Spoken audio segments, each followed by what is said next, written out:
Hello everybody, this is Rosie and Ursula and Sadé from the East London Shakespeare Festival, and we just got together for a little chat because, I mean, if you've been to the show, you've probably noticed that Sadé is pregnant. I am. Yeah, there we go. And she's been getting more and more pregnant as the tour has continued. Funny that. And Ursula and I are both mothers, and we just are really passionate about working with, you know, mothers in mind and families in mind, making that possible and viable, and so we thought we'd just have a little discussion, and we're going to chuck it over to you, Sadé. I do apologise, at the beginning of the video there was a wasp by me, so I looked disinterested because I was like this kind of represents the whole of the tour, like so I was kind of like this, but I was listening. Fine. Well, I guess that's a really good opening question then, because obviously it's an outdoor tour. Yes. That comes with its challenges. How have you found this whole experience? So I've enjoyed everything. I think there's definitely challenges. For example, I'm scared of bugs. So stuff like ticks. So even taking the pregnancy out, there's some kind of layers of like there's layers challenges. Of so like I don't like ticks, I don't like flies, I don't like any kind of like wildlife. No, but that was a constant fear, being pregnant and being bitten by a tick or like a horsefly or something. And you're generally, you've talked quite a lot about being kind of quite cautious. Yeah, cautious and about sort of outside things affecting your inside baby. Yeah, and I think that's what it is. If, for example, I wasn't pregnant and I was bitten by a tick, it's fine, but the stakes are higher, right? Because you don't know what they carry, Lyme disease, all these things. So it's just more panic. So, for example, I'll use Juliet's veil as a mosquito net for my legs. Is that what it was? In the evening. I was wondering whether it was keeping you warm. No, it wasn't keeping me warm. It's a mosquito net. So and then I put like other stuff on just to like cover me. So it's just that protection. Protecting me and the baby. But, so you're just sort of battling and challenging a lot. But therefore, I think you've taken it in really good, good humour and good grace, considering. I mean, yesterday we got water bombed. No. Oh, okay. That's just a whole other situation. But we got water bombed, and the audience loads of water bombs. The audience and then they chat loads backstage. What, kids? Yeah. Which was like in the audience. Well, there was lots backstage, and then one went in the audience, and I was coming in as Friar John. And it's like, but it was good, but it was just unexpected. An East London event, I sort of, No, it's things that, because like I suppose as a company we're aware of some of these challenges, and because you are not our first pregnant, because I was pregnant when I did the first tour, and Jenny was pregnant when she did the first tour, but it was so much shorter, and it was that's what I always forget. Yeah, and I was like barely pregnant. I mean, I was just going into my second trimester. Jenny was a little bit bigger. So we kind of knew we could do it, but it was definitely a consideration when we were. It's in a sense, I suppose it's our company, so we know how, it's sort of. But we had to have a conversation. We were like, how are we going to make this work? And we were really passionate that we wanted to make it work because we wanted to. So we were like, we wanted to make it. Yeah. But it was kind of like, what did we have to do? Because it is a physical tour. It is. Yeah. There are things where we knew we were going to lose you from the pack up at some point because, we did have to, didn't we? Do you want to just chat us through that? Yeah, so sorry about that, just because of the gentleman. Yeah, sorry, thank you. How are you? Cheers, mate. So I feel like with the process, obviously at the beginning I was 5 months pregnant. I was 5 months, and then I think the second week of rehearsal I became 6 months pregnant. Yeah. So then obviously at that time you're quite mobile, you're quite limber, you're like, I can do everything. Do you know what I mean? Sorry, not interrupting, but before, even before the process, we had these discussions via your agent and things like that. There was a massive email that you sent me. There was. Well, we just wanted to be really like, we wanted you, and we were just like, we want to make it really clear what we can do and what we can't do, because we can't stop the rain, and we can't guarantee comfort. It's not always a comfortable job, is it? Or toilets nearby.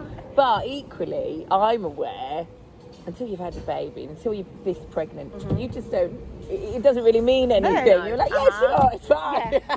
And there's no way around that until you're sort of in it. But I think that's why you've dealt with it really well. But I think what you were about to say. But I think you've been very honest with us when you needed to be, and being that's the way it works. But yes, you. But exactly what you were saying. I think it is that thing of just transparency. And I think with you both, obviously you're both mothers, but regardless if you were mothers or not, I feel like you're just both understanding. And I think that's what's important, especially in this industry. People just being aware and understanding, whether you have children or not, understanding that women do become pregnant and there are challenges. You have to allow for that. So I think that's something interesting with some of the, perhaps younger actors.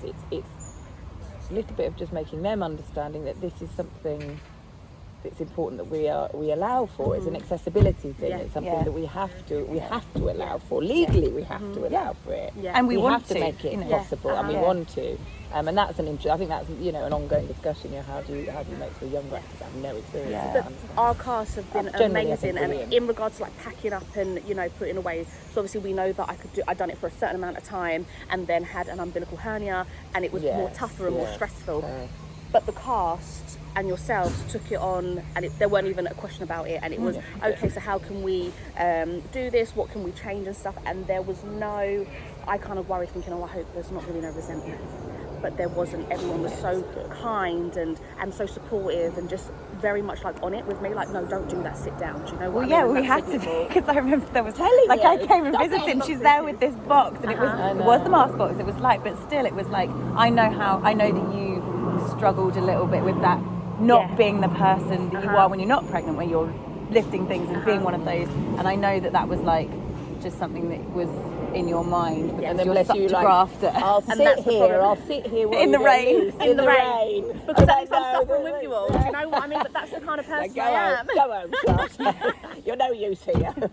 Just sitting there and watching, like. But it is that, like, making it clear that it's so much harder. Like, you carrying a bag or walking from this end of the field to another is not the same as doing, because you're carrying a whole person. Yeah. And you actually amazingly forget it really quickly when you're not pregnant.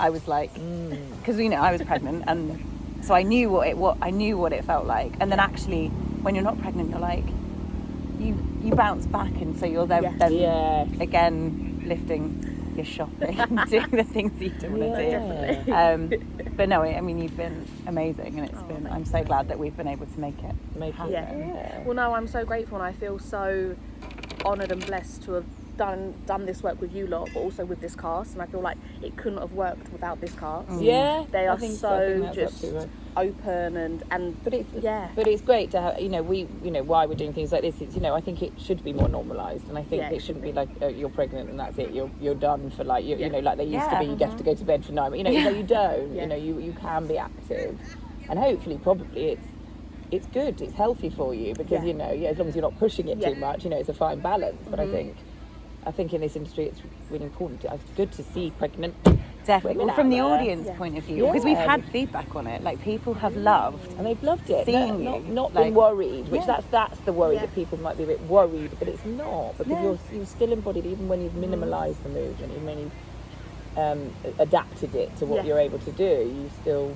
very physical. You're still embodied in the characters. And I think it looks like.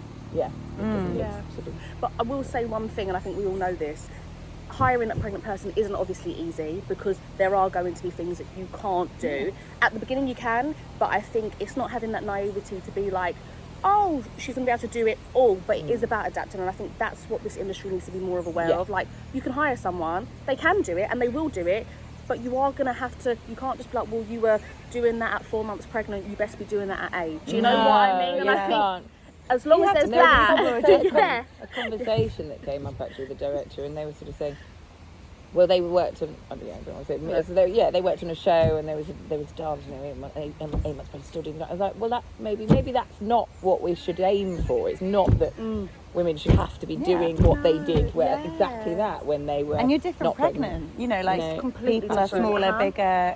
Some people get really bad, like hip. They're I did. I got the whatever it's called. I got quite big. Or with Henry specifically. Yeah.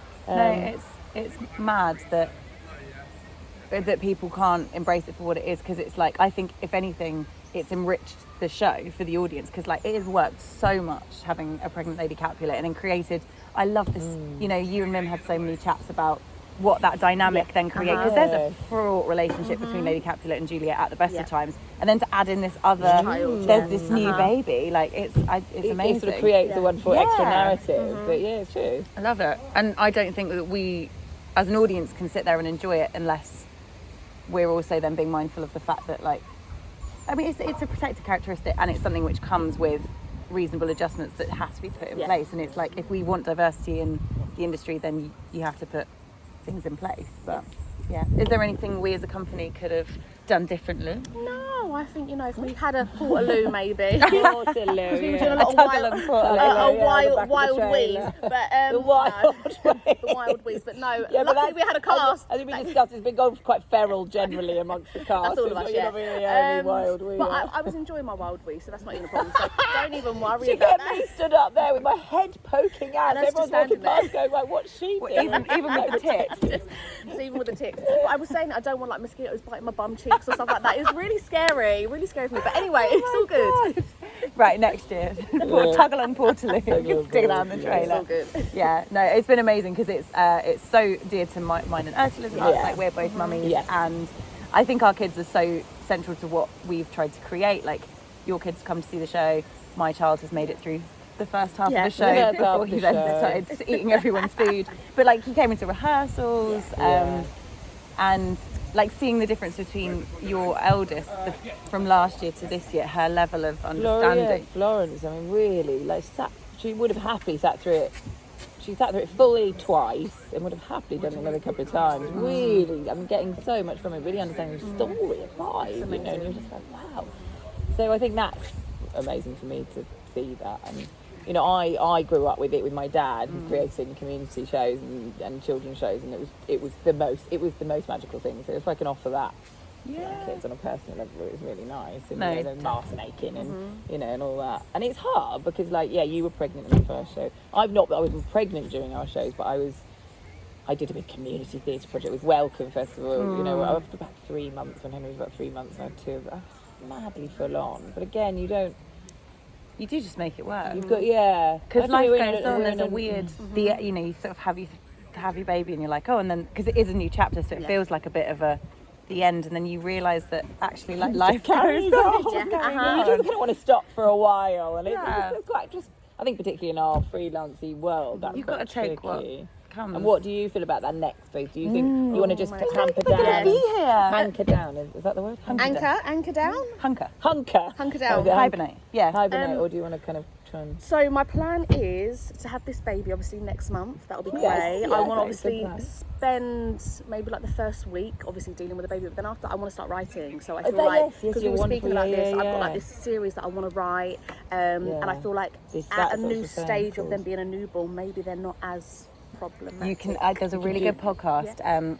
Giovanna Fletcher, Happy Baby Happy, and she spoke to. I'll dig it out for you, but it's really good. And she is talking to an author who basically she finished it. She started a book, and then she finished her book while her baby was a newborn. She couldn't do it before because it was actually it's more full on because you're sourcing things that you don't have, and then. Yeah, and then the new. But then it gets about 6 months, and it becomes everything. Okay, so I've got that period which I'm going to do, and I feel like that's what it is. Once I've done this last show today, then I can start that kind of like just writing my ideas down, have the baby, and then just start writing. And I think that's something that I really want to do. Write this series. I think you're right. I think it was probably good to sort of start the process and sort of, as much as you can prior as well. That you're in some sort of flow. 'Cause it will be mind blowing. You just stare at them. For a couple of weeks. I was like, what have you done? It's like, I've just stared at him for a day, and I've done nothing. But like, and you want to enjoy that and the bubble and not having to do anything for a bit. Yeah, we want to enjoy that as well. Do you know what I mean? Just resting and enjoying my baby. But I think for me, I'm still mind blown about that. There's like hair in here. There's like toes. There's all those little things. Do you know what I mean? Like the whole child. So that's. Aww. Our third ELSF baby. Great. Maybe we should make a rule. We have to have a pregnant for that. I think it really. We can put the call out.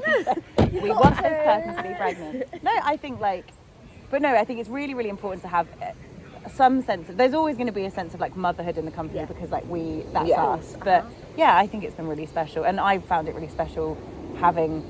When I look back at pictures of Dream, and I'm like, Jaggy was in there, and it was such a magical, because it was a gorgeous tour. Things tinier as well. Yeah, Mother Earthy. It was really special, and then he was in the community cast, and like him, the fact that he was last year, and then he was like, you see them grow with the company, and that's really special. And I'm just, I'm glad I'm also really glad that we, not that I ever believed that you weren't going to be able to do it, but we were, we had to be mindful of the fact that we might not have you for the whole tour, and something might happen, and obviously the health of your baby and you is more important than We're doing. But we're here. No problem. There is I literally know when been, you're obviously, but I think once that we are. and it's been incredible. It's been great. Past have been great. Yeah. You've been great. Like, But we would not have been able to do this had you not been such a trooper and such a grafter. Because otherwise it would have. I think a less tough cookie would have gone. You know, Not sure I can. but you've just been amazing, and you've made it work, and you've made it possible for us to make it work, and I just can't wait to meet them and come and have a little party. It's gonna be sweet. But yeah. Awesome. Right, thank you. Thank you. Thank you. Thank you. Oh, It's like I'm tiptoe. here. I'm here. I've got babies.